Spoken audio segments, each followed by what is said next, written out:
Bugün bütün ulusların kaderlerinin başka şekiller aldığı ve herkese bir hak verildiği bir zamanda bizler de kendi hakkımızı istiyoruz. Çünkü ortada milyonlarla Kürt var ve büyük bir Kürdistan var. Kutsal emeller uğrunda en çok çalışmak isteyenlere ve uluslarına olan sevgilerini göstermiş oldukları fedakarlıklarla kanıtlayanlara hepimiz varlıklarımızla teşekkür ediyoruz.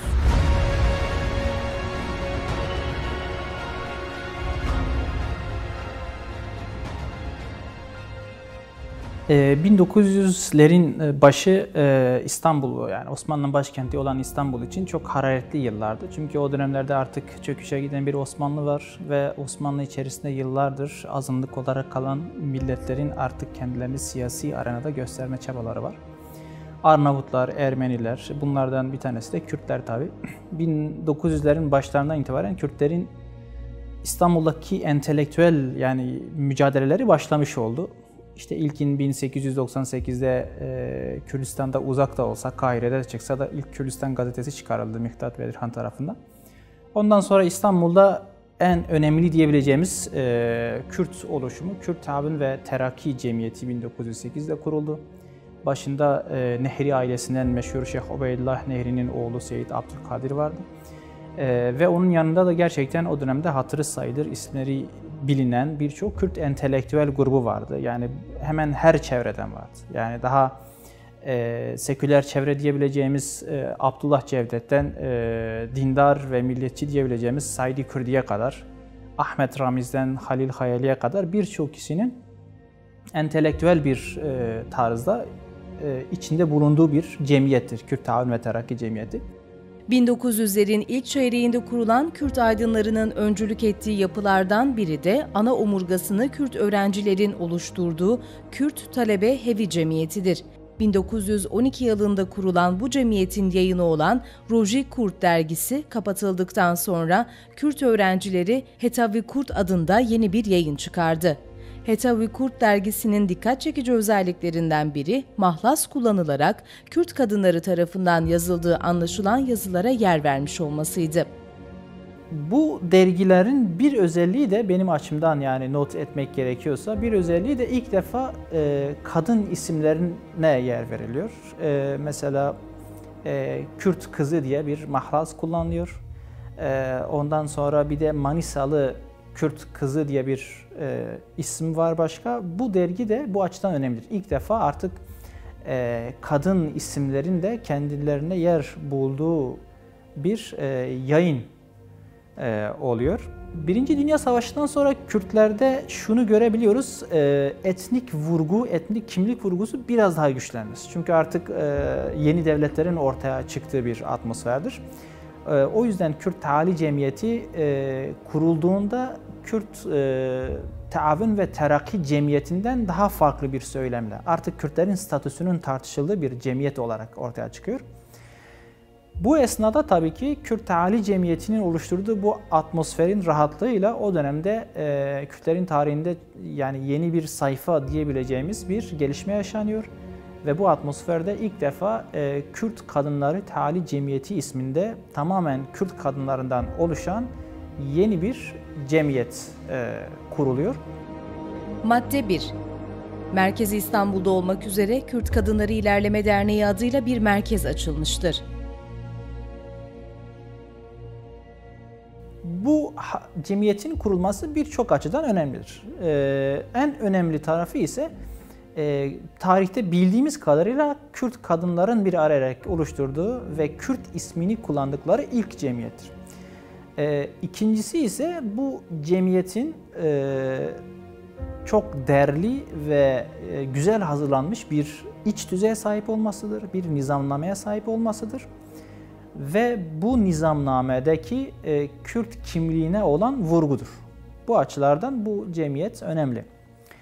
Fakat maalesef bu cemiyetle ilgili çok ayrıntılı bilgiler yok elimizde. Mesela kurucusunun resmi anlamda kim olduğu, üyelerinin kimlerden oluştuğu ve ne gibi faaliyetlerde bulunduğuyla ilgili elimizde veri yok. Muhtemelen o günkü şartlarda güvenlik amacı olarak belki kurucu isimler zikredilmemiş. Çünkü çok büyük bir baskının olduğu, İttihat Terakki'nin bütün farklı sesleri susturmaya çalıştığı bir döneme denk geliyor aynı zamanda. O yüzden resmi anlamda kurucusunun kim olduğunu bilmiyoruz. Fakat o dönemki Kürt basın organlarından cemiyetle ilgili bazı bilgiler var elimizde. Mesela cemiyet 1919 Haziran sonlarına doğru Serbestlik gazetesinde çıkan bir habere göre Kürt Kadınları Teali Cemiyeti diye bir cemiyet kurulmuş ve Haziran sonuna doğru bunun açılış merasimi olacak.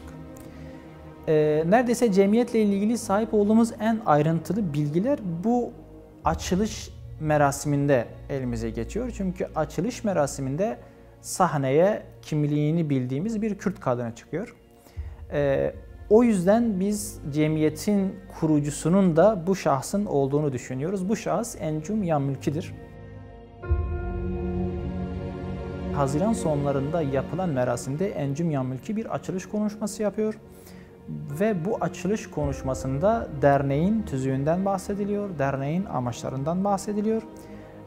Bunun yanında Kürt kadınları olarak siyasi anlamda da nasıl bir perspektife sahip olduklarının da ipuçlarını veriyor.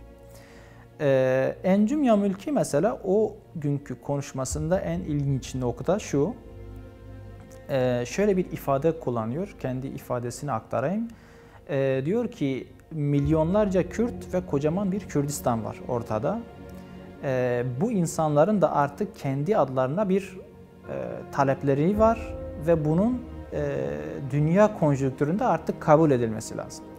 Yani üstü kapalı bir biçimde o dönemde hem Kürdistan'ın coğrafi olarak Kürdistan'ın varlığını vurguluyor, hem de Kürdistan'da yaşayan ve Kürdistan'ın dışında yaşayan milyonlarca Kürt nüfusundan bahsediyor. Mesajen artık imalı bir şekilde bunun bir oluşuma dönüşmesi gerektiğini söylüyor. Hanımefendiler, derneğin amacı memleketimizde ne kadar yardıma muhtaç Kürt kadın ve çocukları varsa onlara iş bulmak, idarehaneler açmak, okullar açarak kimsesiz yavrularını eğitim öğretime davet etmek ve ders vermeye gücü yeten biz hanımların da fahri öğretmenliği üstlenmesidir. Cemiyetin o gün için basılmış ve yayınlanmış 46 maddeden oluşan bir nizamnamesi var. Bu nizamnamenin bir kısmı cemiyetin yürütme mekanizmasından bahsediyor, bir kısmı hedeflerinden bahsediyor, bir kısmı cemiyetin ekonomik ayağının nasıl olması gerektiğinden bahsediyor. Fakat ikinci madde olarak şöyle bir madde yazmışlar. Madde 2. Derneğin amacı Kürt kadınlarının çağdaş zihniyetle yücelmesini ve gelişmesini temin etmek, aile hayatında sosyal temelli düzeltmelere gitmek, göç etme ve yerinden etme münasebetiyle sefil hale gelen Kürt yetimlerine ve dullarına iş bulmak ve nakdi yardımda bulunmak suretiyle onları yoksulluktan kurtarmaktır. Kürt kadınlarını asri zihniyet ile gelişmelerini sağlamak. Asri zihniyetten kastı yani modern bir şekilde modern fikirler ve modern eğitim olanaklarıyla kavuşturup modern Kürt kadın profilleri yapmak. Fakat bu modernlik daha sonraki Kemalizm modernliği anlamda bir modernlik değil. Kültürel kopuştan çıkan bir modernlik değil. Tamamen dünya konjonktürüne hakim, dünyayı okuyabilen bir modernlik olarak tasvir ediliyor. Ve aynı maddenin devamında da şöyle ifade ediliyor. Aynı zamanda Kürt yetim ve dulların ihtiyaçlarını karşılamak, onlara maddi imkanlar sağlamak, onlara iş imkanları sağlamak diye devam ediyor. Çünkü o dönemde Birinci Dünya Savaşı'nın hemen akabini olduğu için birçok Kürt cepheden geri dönemediği için onların İstanbul'da Kürdistan coğrafyasının dışındaki illerde kalan aileleri var, çocukları sahipsiz kalıyor. Aynı zamanda bu cemiyetin sadece bir siyasi cemiyet değil, bir sosyal hareket şeklinde de hareket ettiğini gösteriyor. Bu açıdan da önemlidir. Nihayetinde bu Kürt çocuklarına ve Kürt dul kadınlarına sahip çıkmak, bu da yine arkasında bir etnik bir vurgu var. Ama asıl güzel olan kısmı derneğin aynı zamanda bir sosyal hareket olarak da kendini tanımlamasıdır. Madde 3. Derneğin amacına ulaşabilmesi için gazeteler, dergiler, kitaplar ve bültenler yayınlamak, şubeler, okuma evleri, kütüphaneler açmak suretiyle serbest dersler ve konferanslar verilecektir.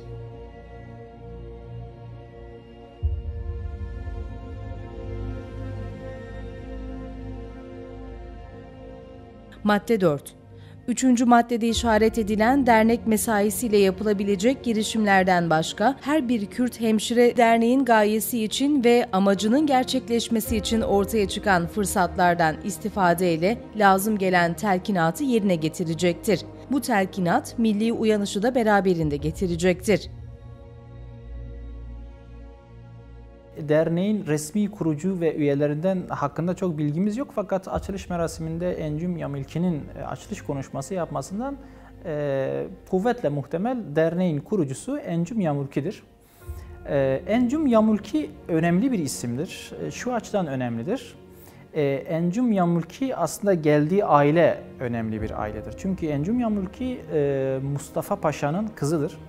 Mustafa Paşa da yaklaşık 30 yıldan fazladır Osmanlı'da görev yapan bir askeri bir komutandır.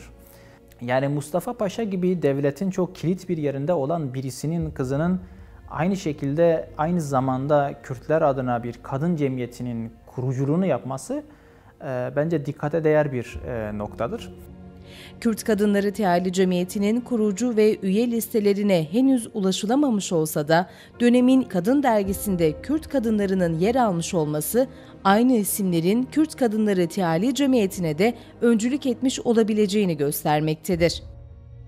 Encüm Yamilki'nin dışında bir de daha önceki kadın hareketleri içerisinde isimlerine rastladığımız birkaç isim var. Özellikle 1913'te kurulmuş olan Müdafaa-i Hukuk-u Nisvan Cemiyeti, Osmanlı'daki ilk büyük kadın hareketlerinden birisidir. Ulviye Mevla'nın kurmuş olduğu bu kadın derneğinin bir de Kadınlar Dünyası diye bir çıkan bir günlük gazeteleri var. Bu gazetede 3 tane Bedihan ailesinden 3 tane bayan yer almaktadır. Bunlar hem derneğin aktif üyeleridir hem de yani derneğinin Kadınlar Dünyası gazetesinde hem de o dönemde Kadınlar Dünyası'na ek olarak çıkarılan Fransızca haftalık dergiyi de bu 3 Bedirhani kuzenler çıkarıyor. Bunlardan Saadet Bedirhan da zaten Kürt Teali Cemiyeti'nin kurucusu olan Emin Ali Bedirhan'ın kızıdır. Dolayısıyla biz kurucu ve üye isimlerinden yani resmi anlamda elimizde bir veri olmasa bile daha önceki kadın derneklerinde çalışmış olan bu kadınları, bu Kürt aristokrat ailelerinden gelen bu genç kadınlarının bu dernekte de aktif olarak çalıştıklarını tahmin edebiliyoruz. Fakat muhtemelen güvenlik açısından kurucu üyeler ve üye kişilerin isimleri dernek tüzüğünde yer verilmemiş. Ama Bedirhani ailesinden önemli isimlerin de bu dernekte faal bir şekilde bulunduklarını tahmin etmek zor değil. Kürt Kadınları Teali Cemiyeti'nin nizamnamesinin üzerinde nerede basıldığıyla ilgili bir not var ve orada Kadınlar Dünyası matbaasında basılmıştır diyor. Kadınlar Dünyası matbaası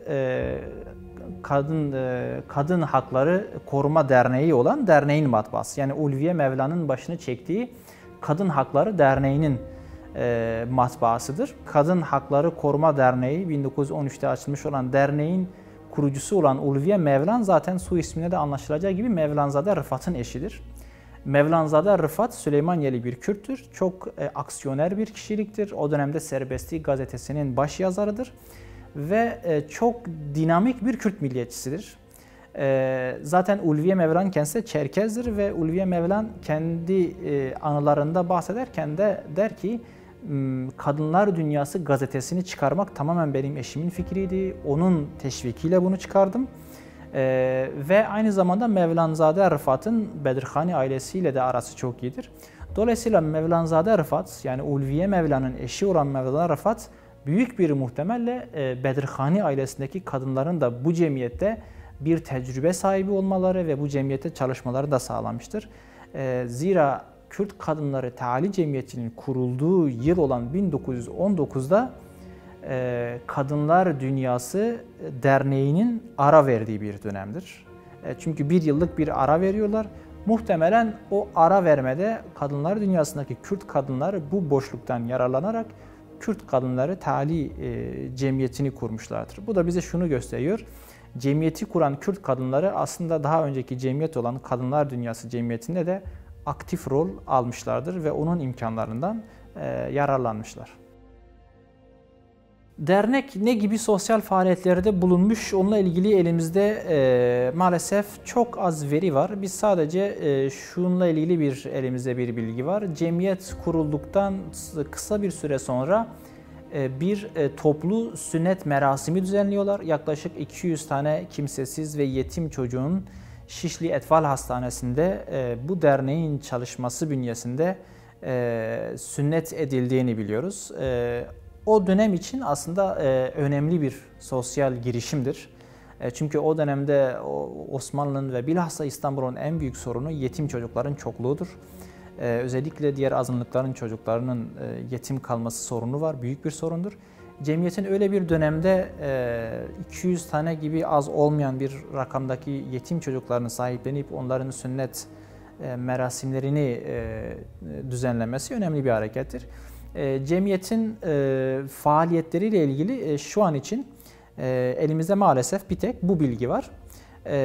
Fakat başka çalışmalar olmuş mudur? Muhtemelen olmuştur. Çünkü tüzüklerinde bir sosyal bir hareket olduklarını da altını çizmişler. Fakat ya kayıtlara geçmemiş ya da henüz biz bu bilgilere ulaşamadık. Derneğin kapanışıyla ilgili resmi bir bilgi ya da bir belge yok elimizde. Fakat dernek yani aşağı yukarı bir yıllık bir faaliyet süreci olmuş. 1921'e geldiğimizde Encüm Yamulki'nin babasının durumundan dolayı İstanbul'dan mecburi gidişi tahmin ediyoruz bu cemiyetin de artık faaliyetlerinin son bulduğu tarihtir.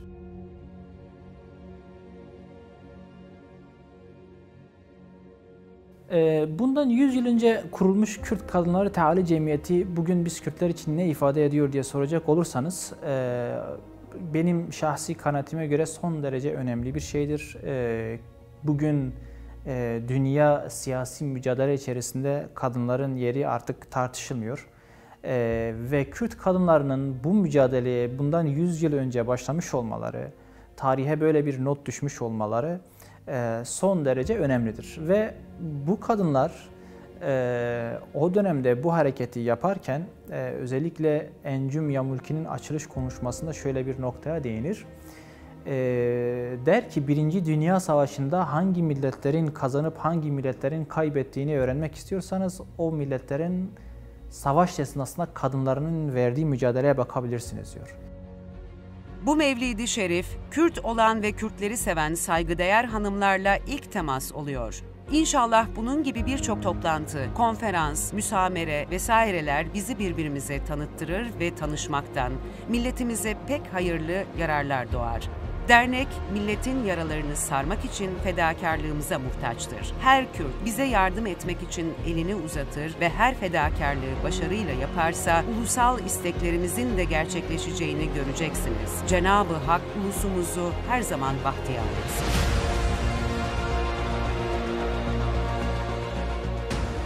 ...1919'da özellikle 1. Dünya Harbi gibi büyük bir olaydan sonra Kürt kadınlarının kadın hareketlerinin, ulusların mücadelesinde çok önemli, çok kilit bir rol oynadıklarını fark ederek böyle bir girişime girmişler. Bu da ayrıca bu çalışmanın aslında önemli bir fikri altyapısının olduğunu, çok güçlü bir bilinçle hareket ettiklerini gösterir. Bu bilincin, bu ulusal bilincin bundan 100 yıl önce Kürtlerin hanesine yazılmış olması bence son derece önemli bir noktadır. Ve bu bugünkü kadın hareketlerinin de çekinmeden söyleyebilirim ki iyi bir motive kaynağı.